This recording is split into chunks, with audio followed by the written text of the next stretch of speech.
यदि एक्स-सर्विसमैन सरकार के ऊपर बोझ हैं, यदि हम सरकार के ऊपर बोझ हैं, तो क्यों ना सरकार हमें रिटायर होने के बाद जिस तरीके से बीएसएफ वगैरह में ऊंट को समाप्त कर देते वैसे ही हमें समाप्त कर दे।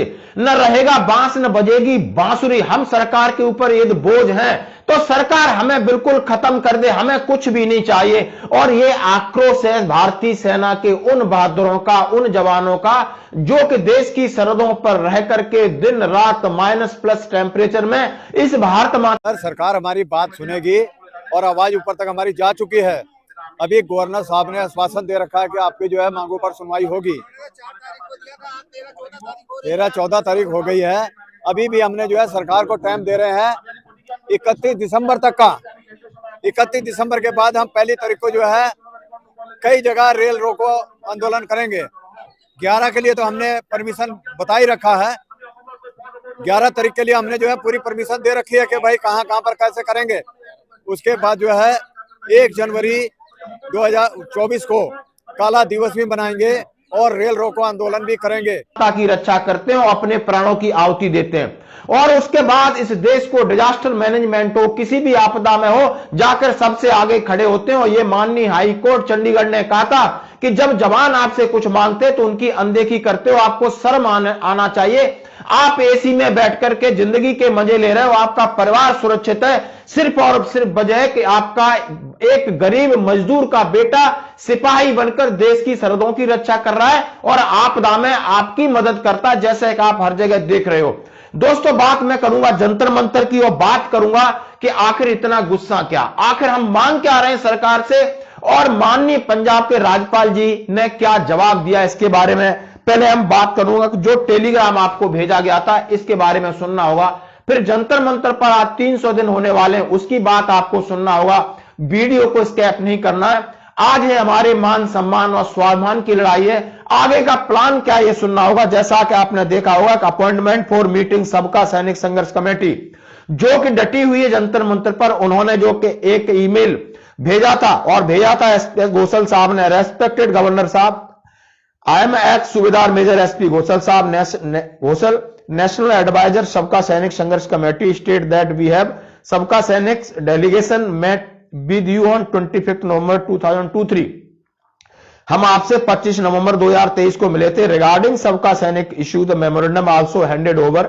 Respected sir has also promised after meeting with prime minister 4 December 2023 the follow up meeting will be called shortly. I requested that kindly call us for meeting of the issue raised by delegation on 25 November 2023. Please intimate date and time for meeting। उन्होंने कहा है कि आपने हमसे वादा किया कि 4 तारीख माननीय प्रधानमंत्री से मिलने के बाद हम आपके साथ एक मीटिंग करेंगे, लेकिन आपने हमें समय और डेट अभी तक नहीं बताई है। प्लीज हमें इन्फॉर्म कराए। और ये इन्होंने 7 दिसंबर को दिया था। उसके बाद फिर आपने देखा होगा कि एक इन्होंने रिमाइंडर भी दिया है, please refer of our email so and so, आप अपना मीटिंग का समय बताएं हमें। और उनकी तरफ से उनके एडीसी साहब से बात हो रही लगातार। उन्होंने कहा कि जैसे ही फ्री हो जाएंगे हम आपको बुलाया जाएगा, क्योंकि आपकी मांगों को लेकर दिल्ली गए थे, आपकी मांगे रखी, लेकिन उनका पक्ष अब हमें थोड़ा सा हमें व्याकुलता हमारी बढ़ती जा रही। और सैनिक है जो लगातार जंतर मंतर से कह रहे हैं कि हमें राज्यपाल महोदय का अभी इंतजार है, हमारे पास समय है, नहीं तो हम एक तारीख को 11 जगहों पर रेल रोको आंदोलन करेंगे और वो हम बताएंगे नहीं, चुपचाप रहेंगे। चाहे वो अरेस्ट करें, चाहे वो तिहाड़ में डालें, चाहे कुछ भी करें। यानी अभी हमारा संघर्ष जारी रहेगा, क्योंकि हमारी एक छोटी सी मांग है, कोई मांगे बड़ी नहीं है। हमने इतना कहा है कि सुप्रीम कोर्ट के 3 रिटायर्ड जज की एक कमेटी नियुक्त कर दीजिए, दूध पानी का पानी हो जाएगा। और जैसे ही वो कहेंगे हमें मान्य, हम सरकार को थैंक यू करके सलूट मार के अपने घरों में चले जाएंगे। लेकिन क्या सरकार को यह दिखता नहीं है? हम मांग क्या रहे? हम पैसे नहीं मांग रहे, हम इज्जत नहीं मांग रहे। ऐसे लग रहा है कि हम बिल्कुल भेड़ बकरी हैं। सरकार हमें इतना नजरअंदाज क्यों कर रही है? क्या उसका सरकार का लग रहा है? कौन से रिटायर्ड जज, 3 जज की कमेटी डिटेल नहीं कर सकती? क्यों सरकार इससे भाग रही है? क्यों सरकार अपना मुंह छुपा रही है? हमें शर्म आती है। हमें ऐसे लग रहा है कि अपने आप से मुझे घृणा हो रही है कि मैं इस देश का सैनिक होने के नाते मुझे ऐसा लग रहा है कि रिटायर्ड होते समय हमारे कोई बिल्कुल यहां से उड़ा दो, खत्म कर दो, कोई जरूरत नहीं। ना सरकार के ऊपर बोझ होगा, ना हम सरकार के ऊपर कोई दबाव डालेंगे। शर्म आनी चाहिए। और ये वीडियो जंतर मंतर से हमारे उन बहादुर सैनिकों का आपको देखना होगा। और अभी उन्होंने कहा है कि 1 तारीख को काला दिवस और 1 तारीख को 11 जगह रेल रोको आंदोलन करूंगा और ये सीक्रेट होगा, ये सीक्रेट मिशन होगा और सरकार को खुला चैलेंज है, आपने जो करना है कर लो। अब हम भी आर और पार की लड़ाई के मूड में। धन्यवाद दोस्तों। सर, सरकार हमारी बात सुनेगी और आवाज ऊपर तक हमारी जा चुकी है। अभी गवर्नर साहब ने आश्वासन दे रखा है कि आपकी जो है मांगों पर सुनवाई होगी। 13-14 तारीख हो गई है, अभी भी हमने जो है सरकार को टाइम दे रहे हैं 31 दिसंबर तक का। 31 दिसंबर के बाद हम पहली तारीख को जो है कई जगह रेल रोको आंदोलन करेंगे। 11 के लिए तो हमने परमिशन बता ही रखा है। 11 तारीख के लिए हमने जो है पूरी परमिशन दे रखी है कि भाई कहाँ कहाँ पर कैसे करेंगे। उसके बाद जो है 1 जनवरी 2024 को काला दिवस भी मनाएंगे और रेल रोको आंदोलन भी करेंगे। यदि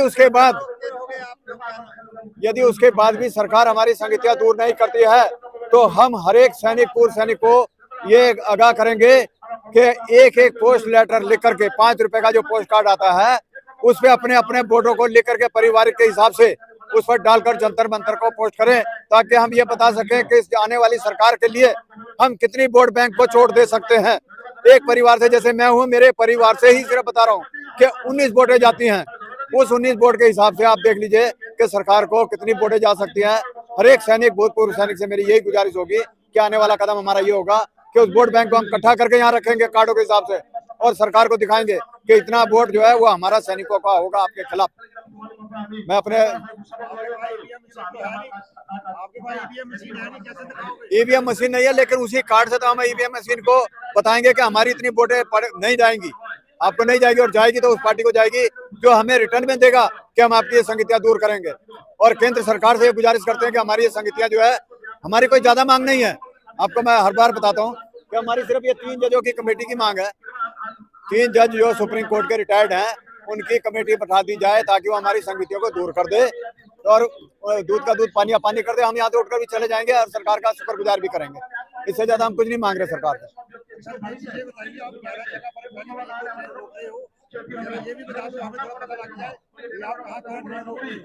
नहीं, हम ये नहीं बताएंगे कि कहाँ रोक रहे हैं। ये तो हमने पहले ही एक धोखा खा चुके हैं, जो कि नई दिल्ली स्टेशन पर हमने ऐलान किया था। उस स्टेशन को सरकार ने छावनी में तब्दील कर दिया। इससे हमें यही पता लगता है कि सरकार जो है हमारे पक्ष में है ही नहीं, हमारी बातों को सुनना नहीं चाहती है। हमें तो सरकार ने भेड़ बकरियों की तरह रखा हुआ है कि सैनिक जो है अपनी बात को ऐसे ही बकवास करते हैं, चले जाते हैं। तो मैं तो सरकार से बोलता हूँ कि जब सैनिक रिटायर होता है तो उनको जो है वहीं पर ही गोली मार दो, क्योंकि अब वो किसी काम का रहा नहीं, मुफ्त में खा रहा है। आपके नेता लोग भी बोलते हैं कि ये तो खाली तनख्वाह लेने के लिए जाते हैं, ठीक है। उसके बाद जो है सरकार को बोला उनको गोली मार देंगे, ना रहेगा बांस, ना जब बजेगी बांसुरी, या ना हम धरना देंगे, ना आपके पास हाथ जोड़ेंगे। बस, धन्यवाद। भारत माता की जय। गवर्नमेंट आपको क्यों रोकने देगी? आपने तो जबरदस्ती रोकना चाहिए ना। जबरदस्ती रोकना चाहिए तो स्ट्रेंथ बढ़ाओ अपनी। नहीं, स्ट्रेंथ की क्या जरूरत है? अगर सरकार को गोली मारनी है तो रिटायरमेंट के बाद ब्रिगेड में ट्रेन रोकने के लिए हम पूरे देशवासियों से बता रहे हैं कि हम जिस दिन ट्रेन रोकेंगे आपको सूचित करेंगे। आप कृपया अपना मूवमेंट जो होगा, अपनी यातायात को जरा इधर से उधर स्थानांतरित कर लेना दिनांक के अनुसार। ट्रेन रोकने में असुविधा होगी आपको, इसलिए हम सभी देशवासियों को सूचित करेंगे कि हम किस दिन हम ट्रेन रोकेंगे, और ट्रेन ज्यादा से ज्यादा मात्रा में रोकेंगे। पूरे हिंदुस्तान में होगा आंदोलन, उसका दिनांक आपको उसके दिन आपको बता दिया जाएगा। आप लोगों को इसके बारे में सूचित करेंगे कि हम किधर किधर ट्रेन रोकेंगे, ये नहीं बताएंगे, पर हाँ किस दिन की सूचना आप जरूर देंगे देशवासियों को, क्योंकि उनको कोई उससे असुविधा ना हो। हमारा सरकार से यह अनुरोध है कि आप जल्द से जल्द हमारे जो डिमांड है 3 जजों की, जुडिशियल जज जो है रिटायर्ड जजों की, उसकी एक मीटिंग करें और कमेटी बनाएं और उसके बारे में जो 70,000-90,000 करोड़ की घोषणा है उसका विवरण हमारे सैनिकों को दें कि कितना कितना किसको दे दिया। और हमारी कोई ज्यादा डिमांड नहीं है। क्या डिमांड है आपकी? हमारी डिमांड यही है कि 3 रिटायर्ड जजों की कमेटी बनाई जाए और जो कि इससे जो अवर्ण है उसका जो ऑडिटिंग, इंग्लिश में ऑडिटिंग किया था, उसको करके जज बताएंगे